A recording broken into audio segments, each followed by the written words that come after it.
Oi, gente, tudo bem com vocês? Bom, sejam bem-vindos, sejam bem-vindas. Meu nome é Mayra Engelmann, eu sou psicanalista, né, e também contoterapeuta.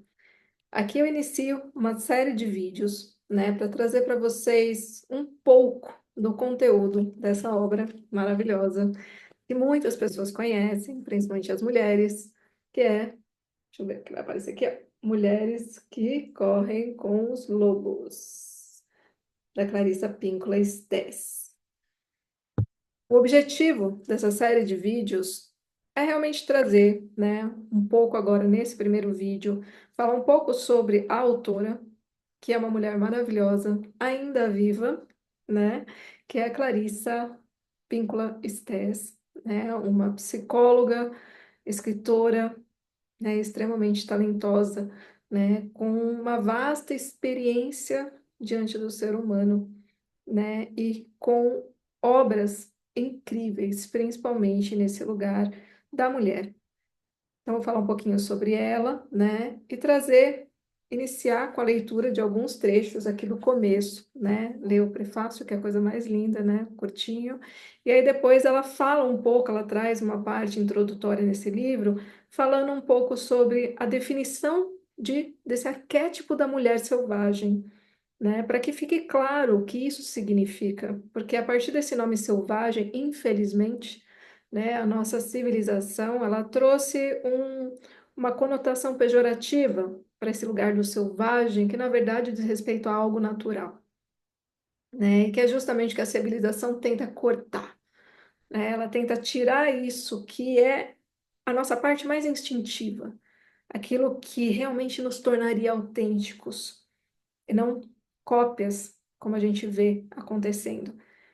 Então, aqui ela traz essa definição desse arquétipo da mulher selvagem, né? E ela também traz a importância das histórias, né? Já que é um livro de contos, né? É um livro onde ela trouxe uma coletânea, né, de contos que ela reuniu aí ao longo de 20 anos. Na verdade, essa obra de Clarissa é uma obra que foi produzida ao longo de 20 anos.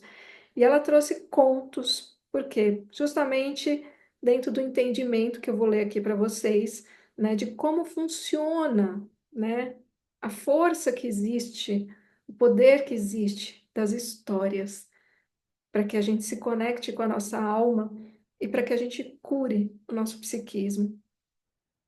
Certo, amores? Então, vou começar falando um pouco da Clarissa. Eu fiz algumas anotações aqui, né? Porque é uma mulher que tem uma vida muito vasta, muito rica. E o que mais impressiona, né, quando eu fui estudar a primeira vez sobre Clarissa, é porque é uma obra que realmente instiga a gente a querer saber quem é essa mulher incrível que trouxe uma obra tão majestosa, que foi publicada em 1992, mas que parece que hoje ela se tornou mais urgente do que nunca, né? Essa mulher, ela nasceu no ano que acabou a Segunda Guerra Mundial, em 1945, né? E ela foi criada, né? Os pais dela, né? Eles eram, o pai era mexicano, a mãe era uma nativa americana, né? Extremamente pobres, trabalhadores braçais, e que aos 4 anos já deram ela de adoção para um casal húngaro também pobre, analfabeto. Então, ela tem ela teve durante o percurso dela, por conta, né, dessa base da história dela, ela teve muito contato com esse lugar dos imigrantes. E junto com esse contato com os imigrantes, ela acabou tendo muito contato com histórias, contos, mitos, lendas. Isso foi a base da formação dela, né? E que com certeza a ajudou, né, a percorrer tantos desafios que ela deve ter enfrentado diante dessa história, né, que exigiu dela muita força de vontade para chegar onde ela chegou hoje. Então vem daí já esse contato dela com o poder das histórias, né? E isso é muito bonito. Ela começou a escrever, né? Começou esse lugar da escrita aos 25 anos, mas ela só foi publicar o primeiro livro aos 50 anos de idade, o que me deu bastante esperança. Porque eu tenho o sonho de escrever um livro, já estou há anos começando vários, né? E eu ainda não consegui publicar nenhum. E eu falo, não, acho que 50 anos, daqui a 4 anos, quem sabe, né? Ela me inspira, né? Ela ficou 25 anos, né, escrevendo sem publicar nada, né, sem publicar um livro, na verdade, né? Ela publicava poesias, contos, enfim. Então, isso também me animou, assim, né, quando eu tive contato a primeira vez com a história de Clarice. Bom, o que mais que é importante dizer aqui? É muito interessante também como que foram atrás dela, na verdade, pedindo para ela publicar um livro. Ela começou a trabalhar numa rádio, né? Quando ela casou, ela, no segundo casamento, se eu não me engano, né? Ela foi e começou a trabalhar numa rádio em Denver e começou a contar histórias, né? E falar um pouco também sobre histórias com fundo também ali do conhecimento dela na psicologia analítica, né? De Jung. E aí acabou desenvolvendo ali um interesse, né? Sobre o trabalho dela. E aí que foi começar a pedir para ela publicar um livro, né? Bem interessante isso também. Então foi tudo por conta de fitas gravadas desses programas, né, que ela fazia na rádio. Que mais que é importante trazer sobre ela, específico? Ela teve 3 filhos, né? Assim, ela foi casada, depois ela se divorciou e nesse primeiro casamento ela teve 3 filhas, na verdade, 3 meninas. E a grande especialização dela foi, né, como psicóloga, foi trabalhar, né, com os traumas pós-guerra, né? O que é bem interessante também, né, esse link, né, com o fato dela ter nascido no ano que a guerra terminou. Então, falando um pouquinho sobre ela, que eu acho que é sempre importante, né, para algumas obras, a gente conhecer quem está por trás, né, daquela narrativa, daquela história, e principalmente quando é uma obra tão impactante como é essa, Mulheres que Correm com os Lobos. E agora eu vou começar a leitura, tá? Então, esse primeiro vídeo aqui vai ser para trazer um pouquinho sobre ela, agora eu vou ler um pouquinho da obra dela para vocês. É, Tentei pegar só as principais partes da introdução, né? Ela é bem longa, essa introdução, ela é bem extensa mesmo, né? Vale a pena ler, né? Então, quem quiser comprar o livro, leiam cada palavra de Clarissa, vale ouro. Mas aqui eu realmente vou buscar, né, dar uma resumida para vocês, tá bom? Para quem tiver interesse, fica por aqui, né? E vamos escutar Clarissa. No prefácio ela coloca: todas nós temos anseio pelo que é selvagem. Existem poucos antídotos aceitos por nossa cultura para esse desejo ardente. Ensinaram-nos a ter vergonha desse tipo de aspiração. Deixamos crescer o cabelo e o usamos para esconder os nossos sentimentos. No entanto, o espectro da mulher selvagem ainda nos espreita de dia e de noite. Não importa onde estejamos, a sombra que corre atrás de nós tem decididamente 4 patas. Maravilhoso. Eu, toda vez que eu leio, eu fico, meu Deus do céu, que delícia ler essa mulher, né? E agora, né, trazer aqui um pouquinho da introdução, que é onde ela vai explicar com mais profundidade, né, sobre o que é esse arquétipo da mulher selvagem e a importância das histórias, né, no processo de conexão com a nossa alma, e nesse caso específico, com essa mulher selvagem que habita em todas nós mulheres. Cantando sobre os ossos. A fauna silvestre e a mulher selvagem são espécies em risco de extinção. Observamos ao longo dos séculos a pilhagem, a redução do espaço e o esmagamento da natureza instintiva feminina. As terras espirituais da mulher selvagem, durante o curso da história, foram saqueadas ou queimadas, com seus refúgios destruídos e seus ciclos naturais transformados à força em ritmos artificiais para agradar os outros. Não é tão difícil compreender por que as velhas florestas e as mulheres velhas não são consideradas reservas de grande importância. Não há tanto mistério nisso. Não é coincidência que os lobos e coiotes, os ursos e as mulheres rebeldes tenham reputações semelhantes. Todos eles compartilham arquétipos instintivos que se relacionam entre si e por isso têm a reputação equivocada de serem cruéis. Inatamente, perigosos, além de vorazes. A mulher moderna é um borrão de atividade. Ela sofre pressões no sentido de ser tudo para todos. A velha sabedoria há muito não se manifesta. Os lobos e as mulheres são gregários por natureza, curiosos, dotados de grande resistência e força. São profundamente intuitivos e têm grande preocupação para com seus filhotes, seu parceiro e sua matilha. Têm experiência em se adaptar às circunstâncias em constante mutação. Têm uma determinação feroz e extrema coragem. No entanto, as duas espécies foram perseguidas e acossadas, sendo-lhes falsamente atribuído o fato de serem trapaceiros e vorazes, excessivamente agressivos e de terem menor valor do que os seus detratores. A atividade predatória contra os lobos e contra as mulheres por parte daqueles que não os compreendem é de uma semelhança surpreendente. Pois foi aí que o conceito do arquétipo da mulher selvagem primeiro se concretizou para mim, no estudo dos lobos. Embora eu não a chamasse por esse nome na época, meu amor pela mulher selvagem começou quando eu era pequena. Eu era uma esteta, não uma atleta. E meu único desejo era o de perambular em êxtase. A mesas e cadeiras, eu preferia o chão.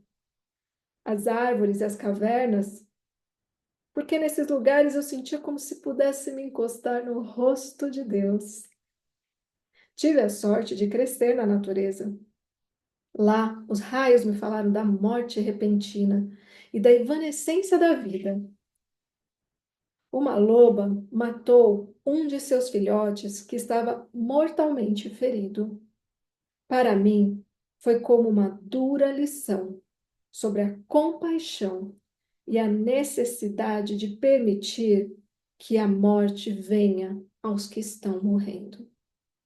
As lagartas cabeludas que caíam dos seus galhos e voltavam a subir, arrastando-se, me ensinaram a determinação. As cócegas do seu caminhar no meu braço me revelaram como a pele pode ter vida própria. Subir ao alto das árvores me mostrou como seria o sexo um dia.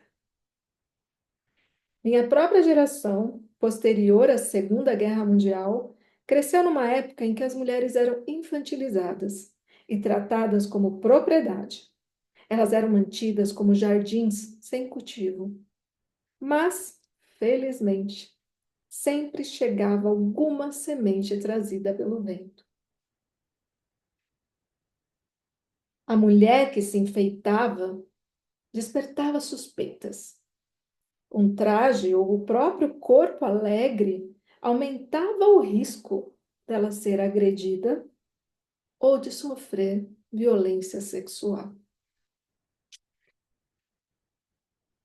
Como uma trilha que atravessa a floresta e vai cada vez diminuindo mais, até quando parece se reduzir a nada, a teoria psicológica tradicional esgota-se rápido demais para a mulher criativa, talentosa, profunda. A psicologia tradicional é muitas vezes lacônica ou totalmente omissa quanto a questões mais profundas, importantes para as mulheres. O aspecto arquetípico, o intuitivo, o sexual e o cíclico. As idades das mulheres, o jeito de ser mulher, a sabedoria da mulher, seu fogo criador. As questões da alma feminina não podem ser tratadas tentando-se esculpi-la de uma forma mais adequada a uma cultura inconsciente. Nem é possível dobrá-la até que tenha um formato intelectual mais aceitável para aqueles que alegam ser os únicos detentores do conhecimento, na verdade, do consciente.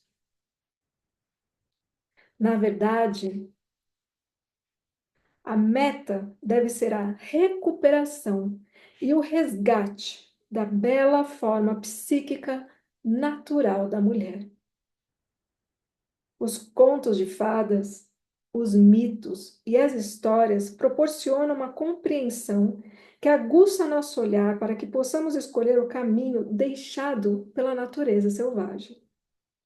As instruções encontradas nas histórias nos confirmam que o caminho não terminou, mas que ele ainda conduz as mulheres mais longe. E que é ainda mais longe, na direção do seu próprio conhecimento. As trilhas que todas estamos seguindo são aquelas do arquétipo da mulher selvagem, o self instintivo inato. Chamo de mulher selvagem porque essas exatas palavras, mulher e selvagem, criam llamar a tocar a la puerta, a batida dos contos de fadas, a porta da psique profunda da mulher. Llamar a tocar a la puerta significa literalmente tocar o instrumento do nome para abrir uma porta. Significa usar palavras para obter a abertura de uma passagem. Não importa a cultura pela qual a mulher seja influenciada, ela compreende as palavras mulher e selvagem intuitivamente. Quando as mulheres ouvem essas palavras, uma lembrança muito antiga é acionada, voltando a ter vida. Trata-se da lembrança do nosso parentesco absoluto, inegável e irrevogável com o feminino selvagem. Um relacionamento que pode ter se tornado espectral pela negligência, que pode ter sido soterrado pelo excesso de domesticação, proscrito pela cultura que nos cerca, ou simplesmente não ser mais compreendido. Podemos ter nos esquecido do seu nome. Podemos não atender quando ela chama o nosso, mas na nossa medula nós a conhecemos e sentimos sua falta. Sabemos que ela nos pertence, bem como nós a ela. O anseio por ela surge quando nos encontramos, por acaso, com alguém que manteve esse relacionamento selvagem. Ela brota quando percebemos que dedicamos pouquíssimo tempo à fogueira mística ou ao desejo de sonhar. Um tempo ínfimo à nossa própria vida criativa, ao trabalho da nossa vida ou aos nossos verdadeiros amores.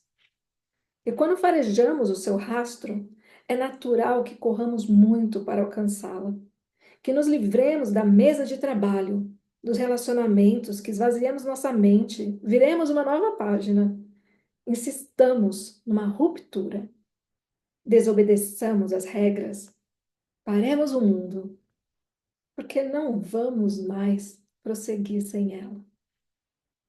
Uma vez que as mulheres a tenham perdido e a tenham recuperado, elas lutarão com garra para mantê-la. Pois com ela, as suas vidas criativas florescem, os seus relacionamentos adquirem significado, profundidade e saúde. Seus ciclos de sexualidade, criatividade, trabalho e diversão são restabelecidos. Elas deixam de ser alvo para as atividades predatórias dos outros, segundo as leis da natureza. Elas têm igual direito a crescer e vicejar. Agora, seu cansaço do final do dia tem como origem o trabalho e esforços satisfatórios. Não o fato de viverem enclausuradas num relacionamento, num emprego ou num estado de espírito pequeno demais. Elas sabem instintivamente quando as coisas devem morrer e quando devem viver. Elas sabem como ir embora e como ficar. Quando as mulheres reafirmam o seu relacionamento com a natureza selvagem, elas recebem o dom de dispor de uma observadora interna permanente, uma sábia, uma visionária, um oráculo, uma inspiradora, uma intuitiva, uma criadora, uma inventora e uma ouvinte que guia, sugere e estimula uma vida vibrante nos mundos interior e exterior. Quando as mulheres estão com a mulher selvagem, a realidade desse relacionamento transparece nelas. Não importa o que aconteça, essa instrutora, mãe e mentora selvagem dá sustentação às suas vidas interior e exterior. Portanto, o termo selvagem, nesse contexto, não é usado em seu atual sentido pejorativo de algo fora do controle, mas em seu sentido original, de viver uma vida natural, uma vida em que a criatura tenha uma integridade inata e limites saudáveis. Essas palavras, mulher e selvagem, fazem com que as mulheres se lembrem de quem são e do que representam. Elas criam uma imagem para descrever a força que sustenta todas as fêmeas. Elas encarnam uma força sem a qual as mulheres não podem viver.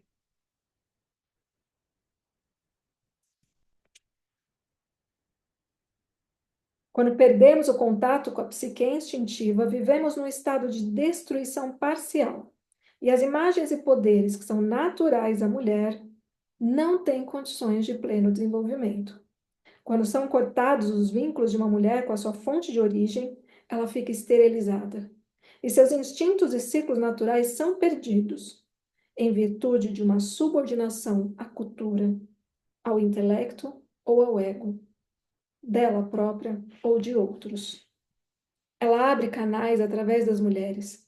Se elas estiverem reprimidas, ela luta para erguê-las. Se elas forem livres, ela é livre. Felizmente, por mais que seja humilhada, ela sempre volta à posição natural. Por mais que seja proibida, silenciada, podada, enfraquecida, torturada, rotulada de perigosa, louca e de outros depreciativos, ela volta à superfície nas mulheres, de tal forma que mesmo a mulher mais tranquila, mais contida, guarda um canto secreto para a mulher selvagem. Uma psicologia que ignore esse ser espiritual inato, central à psicologia feminina, trai as mulheres, suas filhas, netas e todas as suas descendentes futuras.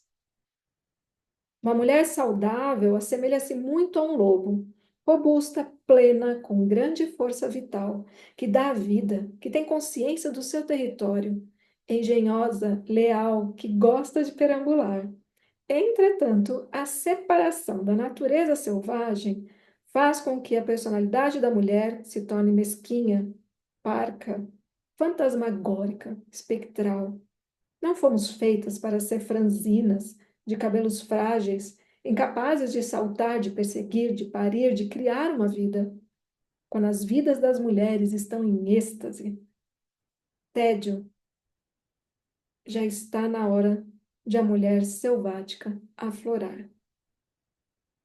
Chegou a hora de a função criadora da psique fertilizar a aridez. Tendo a mulher selvagem como aliada, como líder, modelo, mestra, passamos a ver, não com dois olhos, mas com a intuição, que dispõe de muitos olhos. Quando afirmamos a intuição, somos, portanto, como a noite estrelada. Fitamos o mundo com milhares de olhos. A mulher selvagem carrega consigo os elementos para a cura. Traz tudo o que a mulher precisa ser e saber. Ela dispõe do remédio para todos os males. Ela carrega histórias e sonhos, palavras e canções, signos e símbolos. Ela é tanto veículo quanto destino. Ela implica delimitar territórios, encontrar nossa matilha, ocupar nosso corpo com segurança e orgulho, independentemente dos dons e das limitações desse corpo. Falar e agir em defesa própria Estar consciente, alerta, recorrer aos poderes da intuição e do pressentimento inatos às mulheres, adequar-se aos próprios ciclos, descobrir aquilo a que pertencemos, despertar com dignidade e manter o máximo de consciência possível. Então, o que é a mulher selvagem? Do ponto de vista da psicologia arquetípica, bem como pela tradição das contadoras de histórias, é a alma feminina.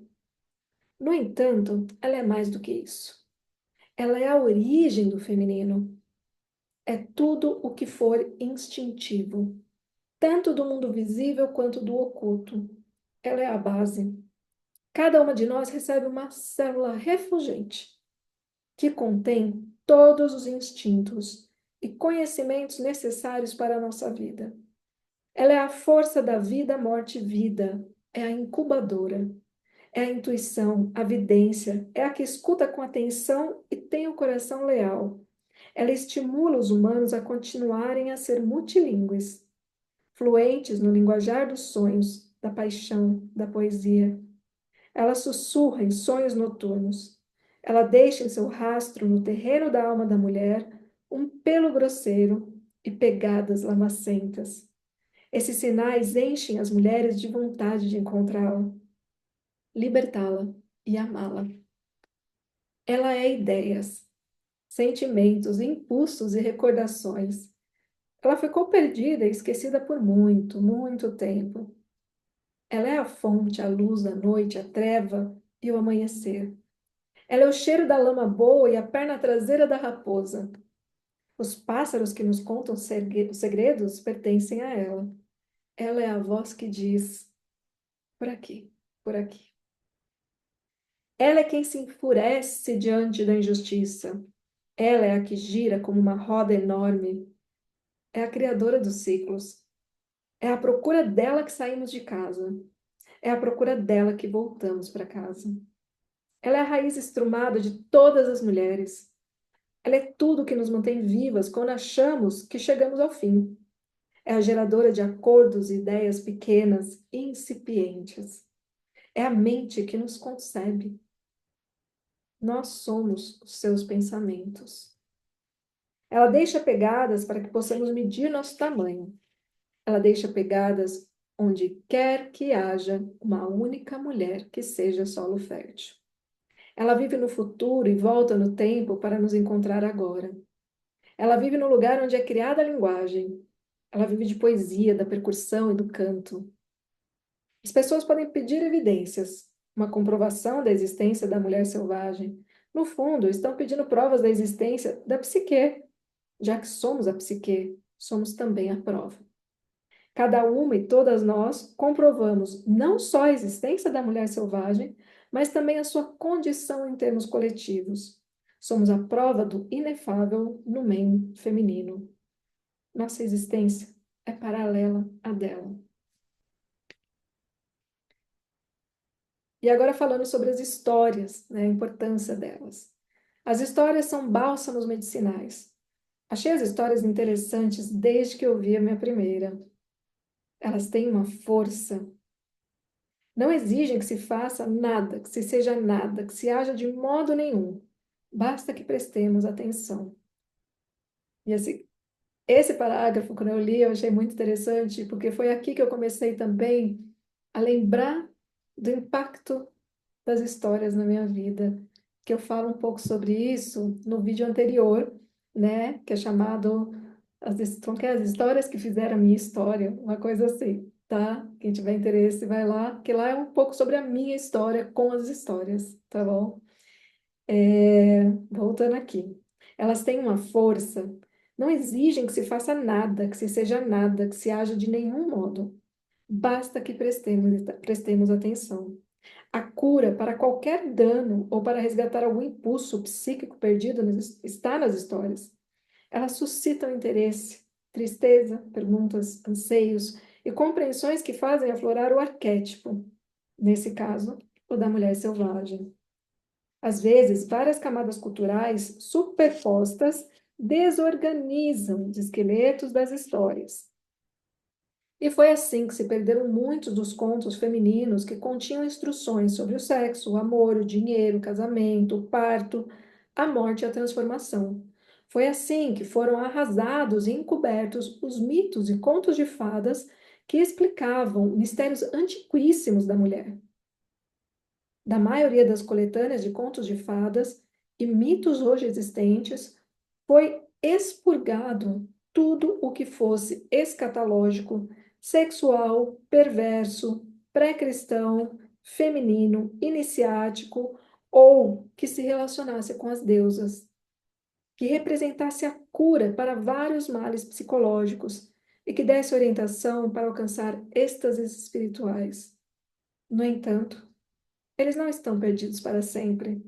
Em cada fragmento de história está a estrutura do todo, aos quais podemos recorrer através de sonhos e de estados especiais de consciência. Apesar de todo o desmantelamento estrutural das versões existentes dos contos, um padrão definido e luminoso ainda transparece. A energia para contar histórias vem daquelas que já se foram. Contar ou ouvir histórias deriva sua energia de uma altíssima coluna de seres humanos interligados através do tempo e do espaço, sofisticadamente trajados com farrapos, mantos ou com a nudez da sua época, e repletos a ponto de transbordarem de vida ainda sendo vivida. Se existe uma única fonte de histórias e um espírito das histórias, ela está nessa longa corrente de seres humanos. Este é um livro de relatos sobre os costumes do arquétipo da mulher selvagem. Tentar esquematizá-la, delimitar a sua vida psíquica dentro de caminhos, seria contrário ao seu espírito. Conhecê-la é um processo permanente, um processo que dura a vida inteira. E é por isso que essa obra é um trabalho permanente, perpétuo. As histórias conferem movimento à nossa vida interior.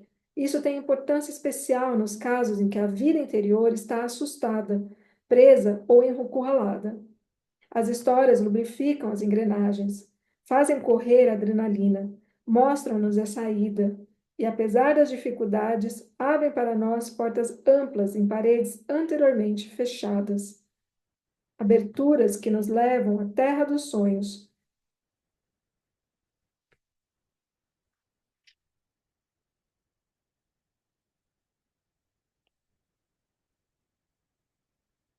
Tô vendo aqui, tô vendo aqui que tá quase terminando, assim, que eu... De vez em quando, as histórias me levaram para outros lugares agora, né? Eu tô lendo e de repente minha cabeça foi para outro lugar. E é isso que acontece nesse trabalho com os contos. Mas eu voltei. Vamos lá. As histórias conferem movimento à nossa vida interior. E isso tem importância especiais nos casos em que a vida interior está assustada, presa ou encurralada. As histórias lubrificam as engrenagens, fazem correr a adrenalina, mostram-nos a saída e, apesar das dificuldades, abrem para nós portas amplas em paredes anteriormente fechadas. Aberturas que nos levam à terra dos sonhos, que conduzem ao amor e ao aprendizado, que nos devolvem a nossa verdadeira vida de mulheres selvagens e sagazes. Histórias como Barba Azul nos dão a ideia exata do que fazer a respeito do ferimento que não para de sangrar. Histórias como A Mulher Esqueleto revelam o poder místico do relacionamento e como o sentimento entorpecido pode voltar à vida e a ser um amor profundo. Os dons da velha Mãe Morte podem ser encontrados na personagem de Baba Yaga, velha megera selvagem. A bonequinha que mostra o caminho quando tudo parece perdido faz voltar à tona uma das artes femininas instintivas perdidas em Vasalisa, a Sabida. Histórias como La Loba, A Mulher dos Ossos no Deserto, falam da função transformadora da psique. A donzela sem mãos recupera os estágios perdidos dos antigos ritos de iniciação das mulheres, selvagens de tempos antigos, fornecendo assim orientações duradouras e atemporais para todos os anos de vida da mulher. Já vou lhe avisar, as portas para o mundo da mulher selvagem são poucas, porém valiosas. Se você tem uma cicatriz profunda, ela é uma porta. Se você tem uma história muito antiga, ela é uma porta. Se você gosta do céu e da água tanto que mal consegue aguentar, isso é uma porta. Se você anseia por uma vida mais profunda, mais plena, por uma vida sã, isso é uma porta. O material contido nesse livro foi selecionado para dar coragem. Precisamos nos esforçar para permitir que a nossa alma cresça naturalmente até atingir a sua profundidade natural. A natureza selvagem não exige que a mulher tenha uma cor determinada, uma instrução determinada, um estilo de vida ou classe econômica determinados. Na realidade, ela não consegue vicejar na atmosfera imposta do politicamente correto, ou quando é forçada a se moldar a velhos paradigmas obsoletos. Ela viceja em lições novas, integridade individual. Ela viceja com a sua própria natureza.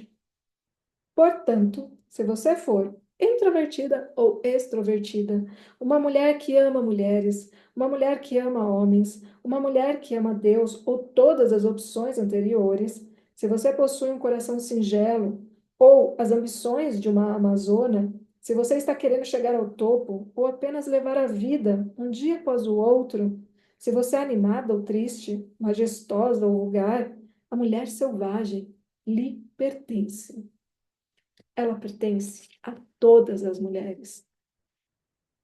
Para encontrar a mulher selvagem, é necessário que as mulheres se voltem para suas vidas instintivas, sua sabedoria mais profunda. Portanto, vamos nos apressar agora e trazer nossas lembranças de volta ao espírito da mulher selvagem. Vamos cantar sua carne de volta aos nossos ossos, despir quaisquer mantos falsos que tenham recebido, assumir o manto verdadeiro do poder do conhecimento e do instinto, invadir os terrenos psíquicos que nos pertenceram um dia, desfraldar as faixas, preparar a cura. Voltemos agora, mulheres selvagens, a uivar, rir e cantar para aquela que nos ama tanto. Para nós, a questão é simples. Sem nós, a mulher selvagem morre. Sem a mulher selvagem, nós morremos. Para a verdadeira vida, ambas têm de existir. E é isso, minhas amadas. Mulheres selvagens que estão aí, me escutando agora. Vamos despertar. E essa obra, com certeza, é um grande presente para todas nós, para que a gente possa se unir nessa grande matilha, porque o feminino precisa florescer para todos nós. E nós temos muito trabalho juntas. É isso. Beijo grande. Se você quiser, né, entrar em contato em um nível terapêutico mais profundo, né, com um grupo, com a nossa pequena matilha, né, Las Lobas, deixa um comentário, né, ou entre em contato comigo, eu vou deixar na descrição todos os meus contatos, tá? Normalmente via WhatsApp funciona melhor, eu sou mais rápida nas respostas, né? E vem com a gente, vem fazer parte desse movimento, que é um movimento necessário, bonito, rico, que liberta todas nós e que mantém a mulher selvagem viva. E viva a mulher selvagem. Um beijo grande. Tchau, tchau.